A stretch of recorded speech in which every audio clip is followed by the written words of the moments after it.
காட்டுமன்னார்கோவில் அருகே கருணாகரநல்லூர் கிராமத்தில் ஏற்பட்ட தீ விபத்தில் பாதிக்கப்பட்டவருக்கு நிவாரண உதவி வழங்கப்பட்டது.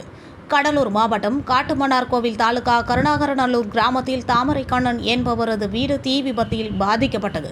செய்தி அறிந்து உடனடியாக பிரம்மா ஸ்ரீரா பரமகுரு சிற்பி அவர்கள் சோகோ நிறுவனத்தின் சார்பாக அவர்களுக்கு தேவையான காய்கறிகள், பாய், தலையணை போன்ற நிவாரணப் பொருட்கள் வழங்கினார். இந்நிகழ்ச்சியில் சுவாமி சகஜானந்தா மக்கள் நல பேரவையின் நிறுவனர் வீரனூர் நாகராஜன், சகஜானந்தா மக்கள் நல பேரவையின் மாநில வழக்கறிஞர் அணி செயலாளர் வழக்கறிஞர் தர்மராஜன், குமாராட்சி பாலு, பெரியார் ராஜசாமிதாஸ், சஞ்சீவ் காந்தி, அன்பழகன் மற்றும் கிராம முக்கியஸ்தர்கள், சுவாமி சகஜானந்தா மக்கள் நல பேரவையின் நிர்வாகிகள் அனைவரும் கலந்து கொண்டனர்.